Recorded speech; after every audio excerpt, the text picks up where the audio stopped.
Today's episode of the Nitschke podcast, we've got Jarrad Tait from AHLG, an incredible local business that is an inspiration to tune in and hear about the origin, humble beginnings in 2013 to now in 2023, 49 staff. And you get to hear Jarrad's philosophies on leadership, how they've grown the business and how they keep it going, and his vision for the future. Let's have a listen. Welcome to the Nitschke podcast. Today, got a great guest, Jarrad Tait from AHLG. Mate, welcome. Thanks very much, mate. Good to be a part of it. Thanks for your time. I know you're a very busy man and you're a proud leader of an incredible business and success story locally. For those tuning into the podcast for the first time, no doubt they've probably seen your cars all around town. I know I do every day, which is awesome. But can you share a little bit about yourself and in particular, obviously, your business and what you're up to? Yeah, absolutely. A little bit about me. Local Adelaide Hills boy. Grew up out at Dorsley, mainly with the old man and my older brother. Yep. Sort of moved around a little bit, lived on the flats for a bit in the UK with cricket and whatnot. But there's always like a bit of a magnet back to the hills, I think.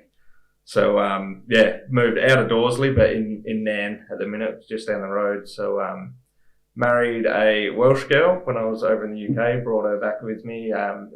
We got a pair of 5-year-old twin boys, Hugh and Freddie. Awesome. And another one on the way and due in July, I think. So, congratulations. I didn't know that. Thank you. Yeah, pretty exciting. Yeah. And I guess my fourth baby is the business, AHLG, which I co-parent with Luke Timmins. Like how you put that, that's good. Yeah, he was very reluctant to come on today, but see how I'll dive on this grenade. That was good of you. Yeah, cheers. So was it awesome background? Was it 2013 or thereabouts that the business began? Talk us through, I guess, the initial stages of how it came to be. Yeah, so it was 2013. Before that, I was sort of back in the UK playing cricket for 6 months.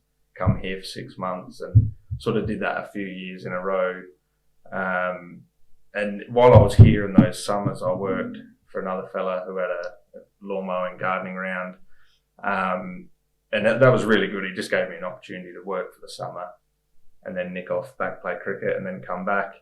And then when Katie and I sort of moved back here, I think I was working with him for a while still then, and then I just probably needed a bit more out of myself. I loved the gardening and lawn mowing and all of that stuff, being outdoors. But I'm someone who I want something different to normal. So just the 9 to 5 isn't really me. So I just thought I'll start a little lawn mowing business and go from there. So had a bit of help setting it up from my brother and the old man as well. And literally just went around mowing lawns, and I did it different. You hear the story of someone who just literally walked straight house to house pushing a mower, but I went the opposite. I went all out with a whiz-bang trailer, awesome. Vehicle signage, looked the part and literally had no clients. So I had a few mates that paid me $30 cash to mow their lawns. Great. And, those early days I was just driving around looking the part and, getting out into shops with my kit on. Hadn't done a day's work, but luckily my old boss was a really good mate, so he let me work sort of 3 days a week with him to sort of keep me afloat. So I'm really grateful for that opportunity as well. Yeah. But sort of went from there, and I guess maybe looking the part and from everything he taught me as well meant that the jobs I did a good job and made sure I'd get a call back and maybe a referral as well. Yeah. Wow. Humble beginnings. It was, yeah. And you were saying, we were chatting briefly off camera, that obviously a big part of your DNA and the business's DNA is maintaining a really good standard and obviously building on that.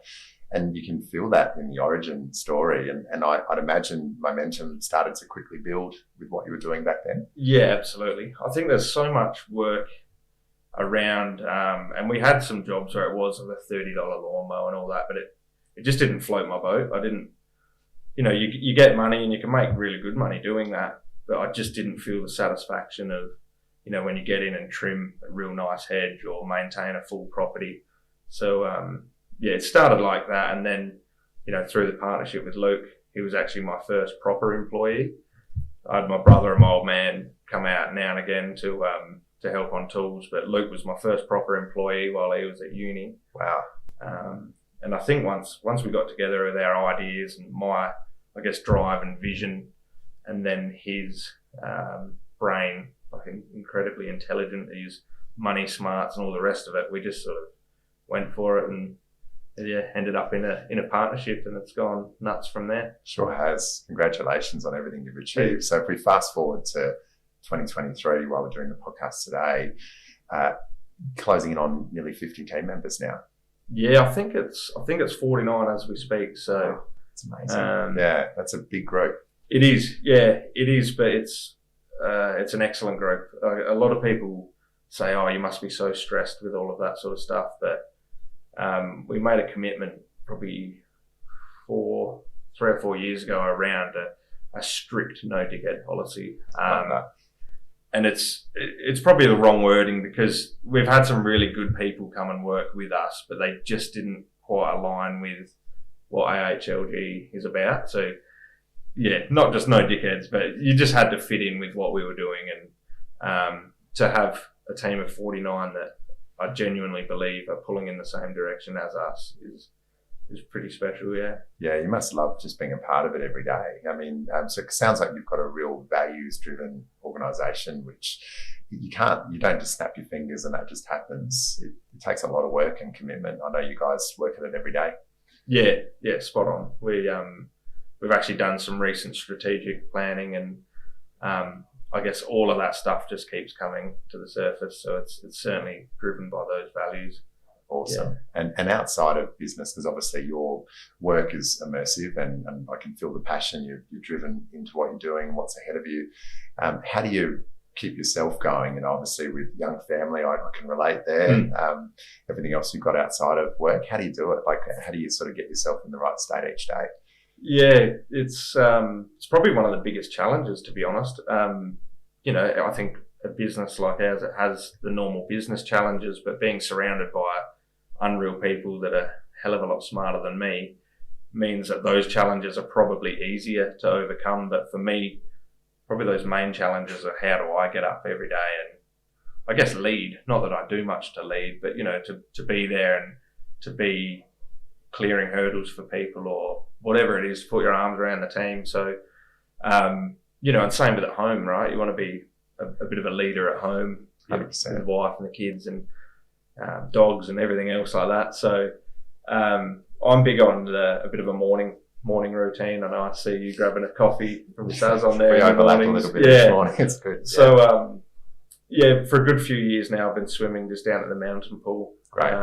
Sort of Monday, Wednesday, Friday, and we do that. And Luke started 12 months ago now. Literally taught himself how to swim through videos and tutorials, and he'll be overlapping me soon. But that's a really cool thing we do, 3 mornings a week, and then we'll go and grab a coffee and chat shop or whatever else, and then get into work. So I find that getting up early to do that, I get up before the kids and Katie, they're, still in bed, and it's just a way to set up the day, and you feel like after that you can sort of tackle anything. Yeah, great. I totally agree. I think it starts with the morning, and if you can carve out some time before anyone else takes time from you, which would happen, particularly in the leadership role that you're in, it's awesome. In terms of then your team itself, obviously a team of that size, like I'd imagine there's some meeting rhythms or communication rhythms that you and Luke have worked really hard to set up. Like, for instance, I think, and your social media content is amazing, by the way. So anyone tuning in, they've got to tune into what AHLG are up to there. But I think I saw some content recently of one of your morning breakfast meetings. And then I think you've got something planned later today. But how do you kind of keep the group together and get messages through? Because when it's just you and your brother, or you and Luke back in the day, it's quite easy one-to-one. But when you've got 49, how do you do it? Yeah, it's I guess there's some of the challenges around that communication, and for me personally, I like to be one that's in touch with everyone in the team regularly. So we run sort of Monday. We're split into, we've got a landscaping division for the construction side of it, and then we've got the garden maintenance division.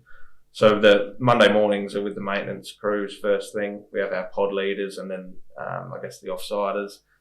So trying to see them then the landscapers, Tuesday or whatever, and just trying to get out and about, seeing them. As you mentioned today, we've got we do an end of month barbecue. It's piping hot today, so I think we've called that off, and we'll get everyone up the road to Prancing Pony and sort of run a tab and let everyone have a drink and something to eat.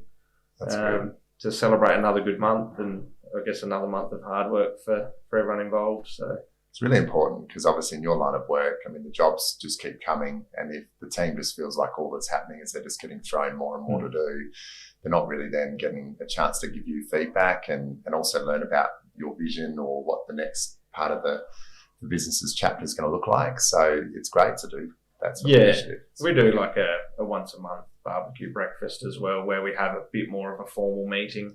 Yep. Then we've got different WhatsApp groups and whatnot as well for daily chit chat and anything. Banter as well. Yeah, a little bit of banter. Love that. That's good. The issue with that is if you send something in funny, you've got 49 people stopping what they're doing to check their phone. So we sort of try and keep that to a minimum, but the odd bit of content slips through. Love it.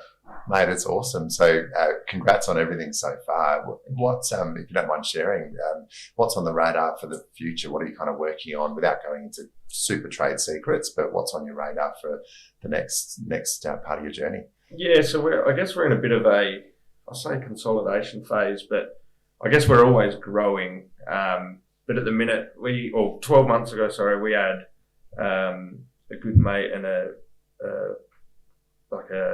really experienced guy in business and management, especially, join our team in a business development role. Awesome. And he's, I guess, helping streamline everything. And we probably lacked a lot of systems and then, things around accountability and all of that sort of stuff. So we've made huge inroads in the last 12 months in becoming a lot more professional and organised. So I think the next stage is probably to keep ironing that out. Like I said before, we've got a strategic planner involved at the minute, and that's we're about a month away from mapping out a bit of a 3-year plan. So I'm not 100% sure how it'll look. A lot of what we do is just by feel. That's great, though. But yeah, I think there's some other spaces for us to move in around maybe some commercial stuff, and we do a lot of commercial maintenance, but maybe in the construction side of it, perhaps. We'll see. Awesome, mate. Just roll with it, I think. I love it. I love your approach to it. It's just, stay in the moment, but and gut feel, intuition is a great attribute for any leader, I think, because then you really, some of the things you've shared around how you coach and mentor the team. You said before you like to try and get around to everyone individually. That gives you a really good sense of like the heartbeat of the team and where you need to take things, and you can combine that with your vision. A few swims in the middle and some caffeine and a lot of that. The Prancing Pony, and it all comes together. Yeah, it's a good mix. It is, mate. Thank you so much for being a part of the podcast today. And you'll have to get you on as a guest in the future again. Yeah, absolutely. Love to. Thanks for having me on. Appreciate it, mate. Cheers.